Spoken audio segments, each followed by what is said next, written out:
This is WriterBob in Blue Ridge, Georgia for 29er Online. I got to spend some time recently on the Specialized Camber Comp Carbon 29. Strengths of the bike. It seems like a really good all-around bike that most people could get on and ride and feel comfortable on.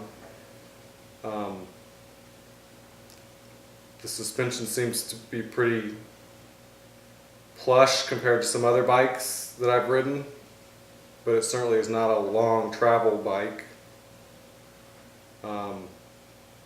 For me, the body position was good. I need to sit more upright on a bike because I have back issues, and that's why the suspension was good enough so that I didn't have major back issues while riding that bike. So that's a big requirement for me, that it sit upright and the suspension do enough in the back so that it takes the edge off the hits.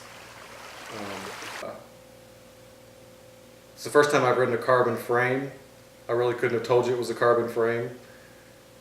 It wasn't bad or it wasn't particularly good. I guess it was a little bit lighter, but I couldn't really have told you that it was lighter from the way it rode. We did some pretty good uphills and some pretty good downhills, and it just did what it was supposed to do. Perceived weaknesses for the bike from my perspective. I don't know if you would really call it a true weakness, but if you were looking for a bike that does one thing really well, this bike seems like more of a do-it-all type bike. So that could be a weakness or it could be a strength depending on your perspective. It doesn't seem to steer quite as quickly as some other bikes. Sometimes you might plow over the rock when you were trying to go just to the right or just to the left of it. Could be rider error, could be the bike.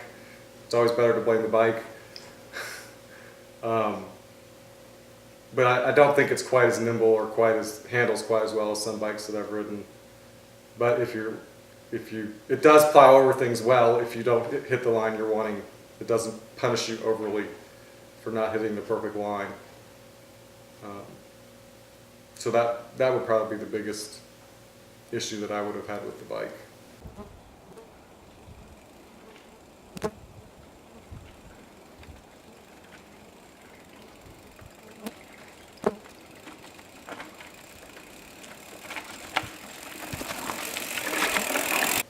The triad shock.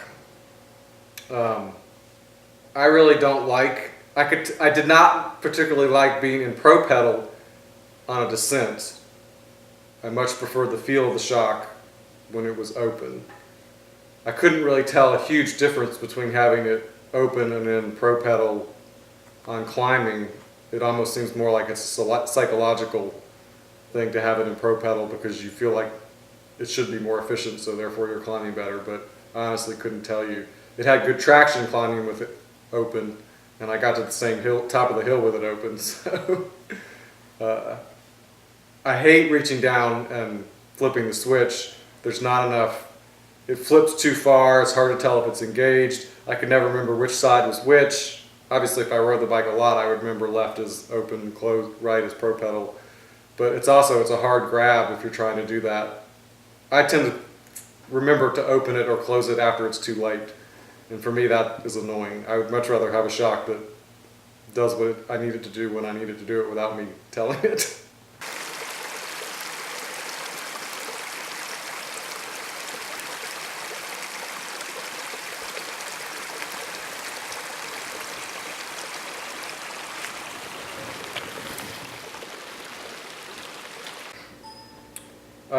The type of rider that I think would be interested in really considering this bike is somebody that's been riding for a while, knows they want a full suspension bike, but isn't overly committed to racing or downhill.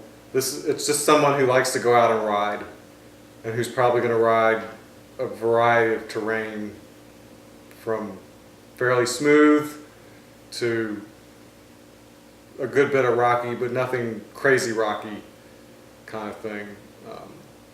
I would say, based on my experience riding in the Southeast, most of what people are going to ride, that bike would probably handle pretty well.